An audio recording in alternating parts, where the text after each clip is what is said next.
Hey everybody, good afternoon everyone. I hope everybody is doing good. I hope everybody is really doing well. I just want to pronounce this blessing upon you. May God bless you in your coming in. May he bless you in your going out. May he bless you in your down sitting. May he bless you in your uprising. If you make your bed in hell, Lord, if you make your bed in hell, may he bless you. May he retrieve you from hell and put you to where you ought to be, in his loving arms, serving him in spirit and in truth, you know, and just really submitting your life completely and wholeheartedly and sincerely and authentically to him, because he's the best being that anybody can have. So I pronounce blessings upon you. I pronounce blessings upon your family. You know, may God bless you with his richest, choicest, finest, wisest, and best. All right. So just stay blessed all the time. All right, my beautiful people, with all that blessing that I would have pronounced upon you and your family, I thought about something, you know. I was listening to this psychologist. She seemed to be a renowned psychologist. I really do not remember her name. I should retrieve her name. She seemed to be this Indian particular, she seemed to be from India, or, you know, you have these subcultural ethnic cultures, let me put it that way. So I don't want to say Indian and then it's you know, like a, what's the word I'm trying to find? It's not really Indian, you know. It's probably something related, but it's not really the same. But she seemed that way, like an Indian lady, you know. I can only speak with my limited knowledge. And I remember somebody asking her the question, can a narcissist recover and become a better human being, so to speak? And her response was, she didn't really speak in the absolute, but her tone and the feel, the vibe you would have gotten would have almost as though she's saying in the absolute, no, they can't be changed, because she's working on one and it's difficult.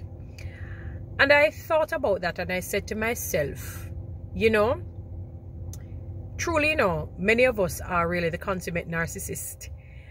And if it wasn't for the grace of God, we could have been categorized in the same, you know, element as how she spoke. If we never encountered Jesus, many of us would not be changed. Now, many persons will say there are persons who have done bad in life and who would have been the consummate narcissist and would have done so many things, and they changed, not necessarily because they became a Christian, you know, because of maybe good reinforcement, good family, good friends. They went to some rehabilitation, all of that. But can I tell you, it's really Jesus. Even if it is that the individual did not, you know, per se give their life to Jesus Christ, God has set up systems in such a way, that would allow human beings who seek change, seek transformation, become transformed. Even if it is that they don't submit their lives to Christ, he would have allowed mankind to set up systems in such a way, because he knows the heart and minds of men and women, and know that, you know, some people, because of fear of being criticized, they don't want to say, oh, I became a Christian, you know. Some of them would have so-called secretly given their lives to Christ, but publicly they give a different impression, you know. And I've seen it where true transformation really cannot come outside of Jesus Christ. When I think of Saul, Old Testament Saul, I don't think people understand it. He called himself the chief of sinners. Saul would have been a serial killer in today's day, one of the world's most dangerous serial killers. He would have been, and what was even worse is that he would have been a presumptuous type. Now, many people would say that, you know, Paul thought that he was doing something good because of his religion, you know. I don't know, he came from the Judaism type religion or something like that. So he felt that he was doing something right. But the fact of the matter is, that's a narcissistic behavior. Because how can you even think, let us say that how can you even think that killing somebody, an innocent person who has not done anything to you, to be a good thing? So I hear a lot of preachers, I remember, hearing them preach that he thought he was doing something good, and I'm saying it would have been extreme narcissism from Paul. Because what did the Christian do to him? All they do is trying to recruit people to come to know Christ. It's their choice. They didn't hold a gun to the people's heads and threaten them. They just preach the kingdom of God and say, look here, there's a better way of life. And they tried to probably display the fruits of the Spirit and the beatitudes that Jesus spoke about. And Paul would have been a serious narcissist, because he's thinking that killing somebody innocently, because that's what he did. He took in or was a part of killing other people. You know, the Bible says if you even hate your brother in your heart, you commit murder. And the number of persons, and he was a skilled, the persons who make it's like a tent making, we call it the Taliban outfit. Forgive me, people, I really don't remember the name right now. I would have a look at the Bible. But he was skilled. Paul would have been the Einstein today. In his day, he would have been the Einstein. He was a brilliant man. His EQ, well, I don't know if I should say EQ, but to an extent, maybe. But his IQ level was through the roof. He probably had like a 200 IQ level, or above 150. His IQ, he was a brilliant man. He would have gotten summa cum laude, above distinction. I mean, he was a brilliant man. That man would have probably a few PhDs well under his belt in today's day. Brilliant mind. He was a serious narcissist because he felt like that killing was good. He witnessed the killing and basically sanctioned the killing of Stephen, a Christian who was a decent man based on what the Bible would have said. No remorse. And I'm thinking, and God took that man who was a danger to the Christian fraternity and made him become a leader and a blessing to the Christian fraternity.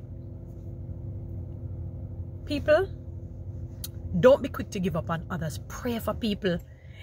And I thought to myself, something came to my mind. Maybe it's the unction and the move of God, which I know it would have been. You can have, let us say you have 100 men in there between 40 and 50. And you have 100 women, same age.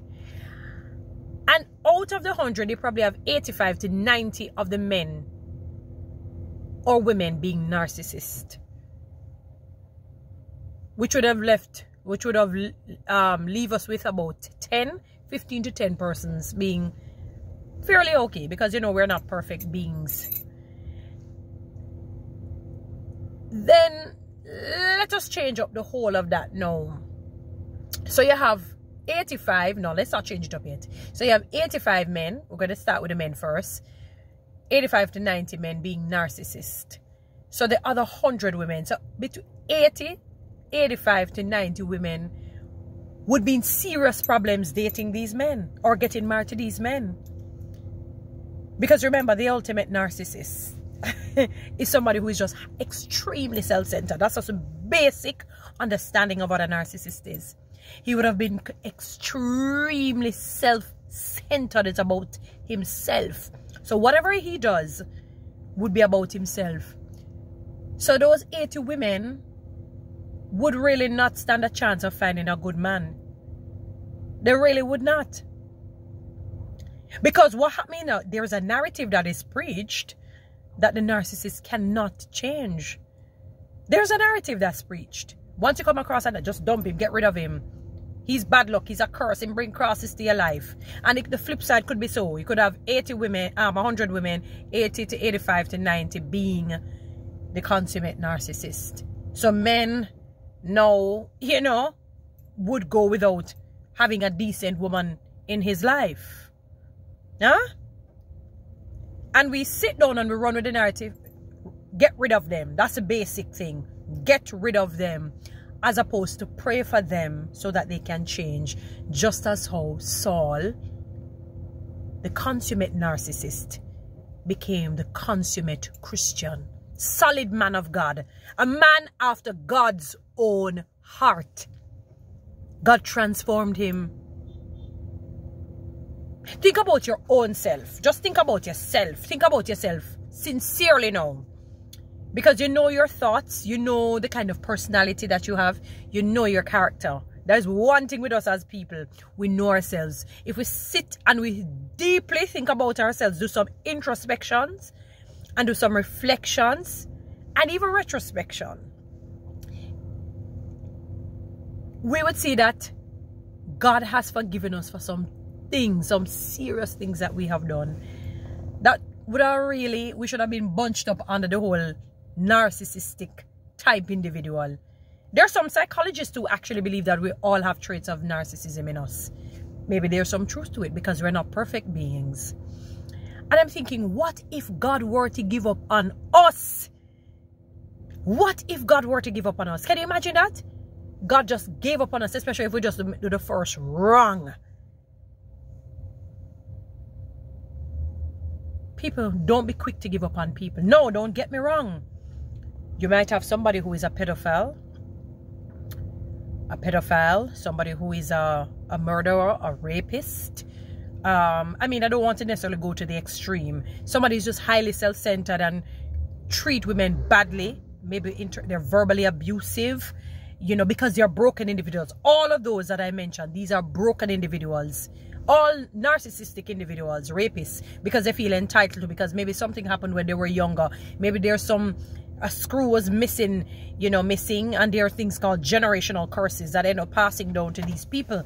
And, they end up paying for the sins of their foreparents. So many, I mean, I'm calling extreme cases, but the reality is they're a part of life.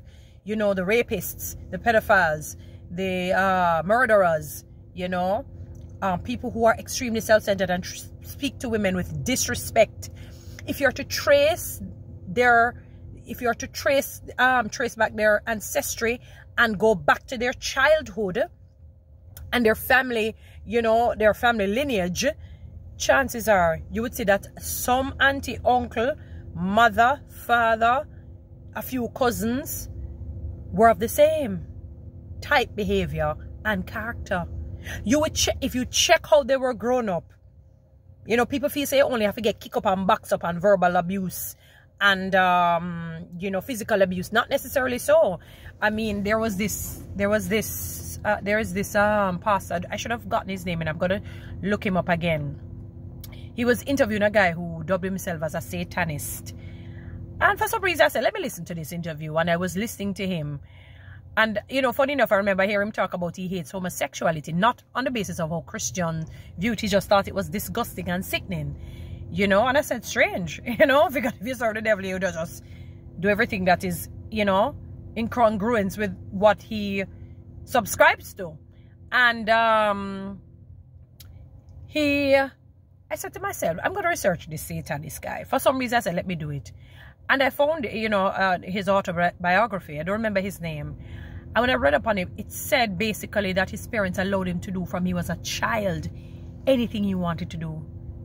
There was no restriction. There was no discipline. There was nothing, There was no sort of boundary. There was no boundary line set for him. So he could do what he wanted to do. I said, that answered my question. Now I see why he became that. So the enemy just found a way to come into that entire household and just say, all right, when he reaches a certain age, I'm going to make him become curious, and then until he dubbed himself as a Satanist. And if you check many of these other persons, you would see that their upbringing was not in accordance to what the Bible encourages us to do. So it doesn't have to be verbal abuse and physical abuse and psychological or mental abuse, but the lack of proper parenting, the lack of discipline with affectionate love. Discipline with affectionate love. That's what the Bible really preaches. Discipline, affectionate love. We call discipline tough love. So if you want to call it tough love and affectionate love, but I say discipline with affection, and obviously other little things, but I just use those two primary elements. You would see why they became the individuals that they became.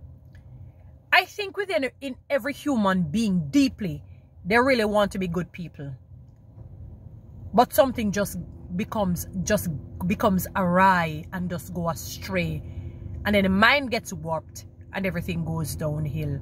But I'm thinking to myself, many of us who you see, for example, displaying bad behaviors, deviant behaviors, diabolical behaviors, if many persons did not get the help through really from Jesus Christ, using other human beings, then the world would have probably ended already.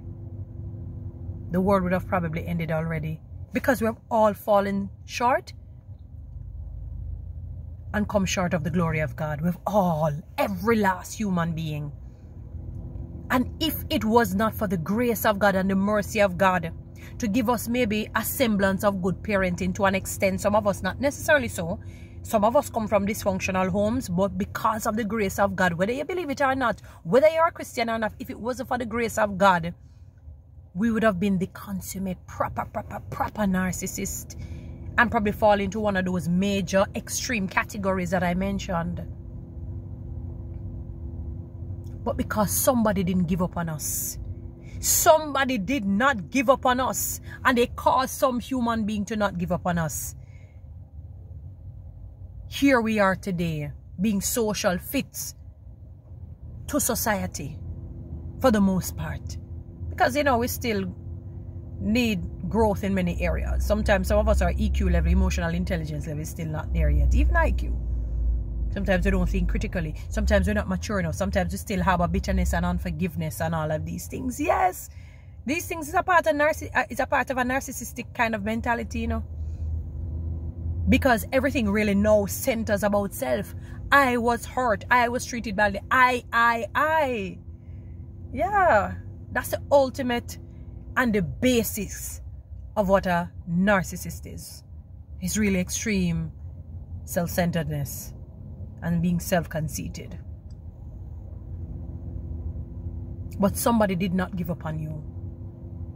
Jesus did not give up on you. Whether you're a Christian or not, he did not give up on you. And that is why you're able to have a somewhat a healthy family life, good friendships, and the very same way that your parents or your friends or somebody, some human being, because of God, please note, this lady will always say anything that happens to you in the good, it is because of God. And if he allows bad to happen, it is for it's for the greater good. So I'm not going to be ashamed to speak about Jesus Christ. Please note that with me. And if it wasn't for the love that God implanted in them towards you, where would you be if it wasn't for God's love? He never gave up on you, in spite of and despite the fact. He never gave up on you, even when you did wrong to others. He never gave up on you when you did wrong to him.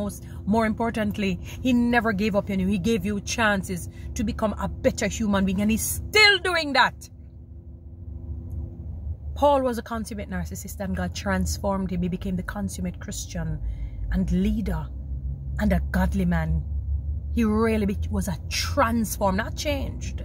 Because sometimes you change and can't change back. But transformed is, when it says born again, you become a totally different human being with the qualities that God asks us to emulate from him.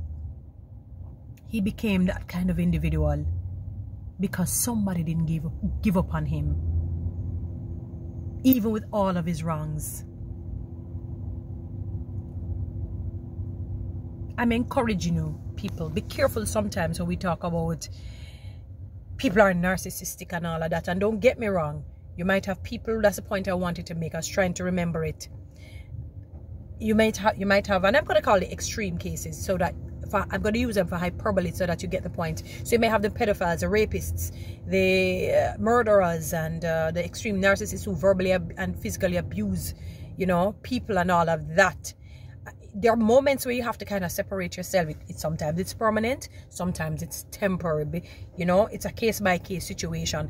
Obviously, if you're a woman and you're, you know, living with a man, husband and wife situation, even in the common law situation, which I don't really encourage, but that's the reality of the world, and he's being verbally and physically abusive, I'm not going to say that you need to stay in there and just pray and You have to be wise. The Bible says use wisdom. You will have to separate yourself for a time. Hopefully he will change for the better.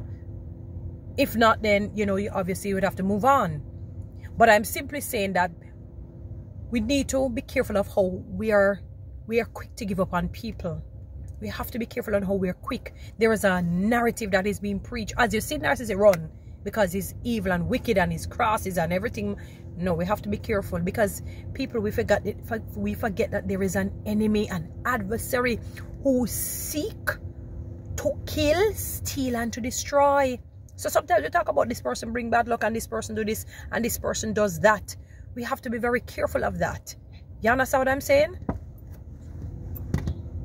You understand? We have to be very careful of that. We have to be very careful of that. All right? So, we have to be very, very careful of that. We have to be very careful of that, people.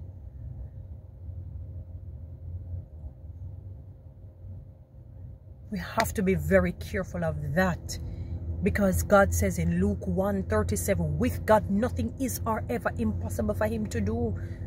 Jeremiah 27:32 says, is there anything too hard for him to do, for God to do? It really is saying in the original, there is nothing too hard for God to do. Just as how God changed you, can change that individual.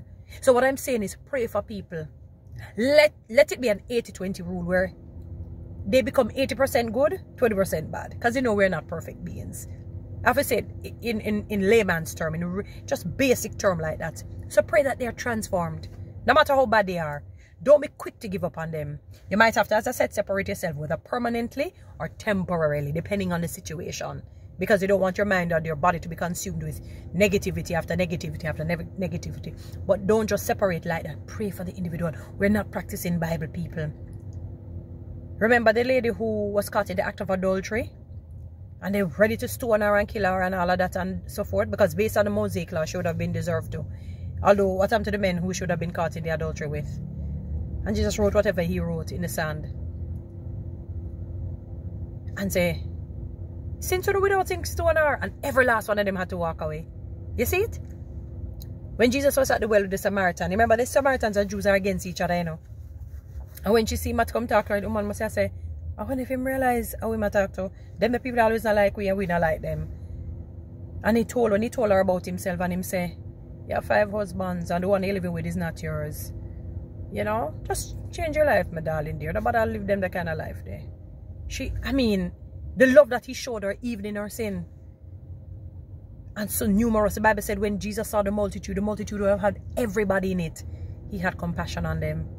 You hear that? Compassion.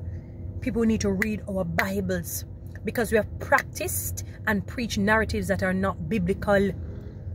The Bible says if it is not love, it's not of God. Read 1 Corinthians chapter 30. We need to read it and read it line by line carefully and let it simmer and be cemented in our hearts, our minds, and our souls so that we understand. Because a lot of things that I hear, they're good wisdom. It's maybe good, but not necessarily godly wisdom, and there's a major difference, and I give that.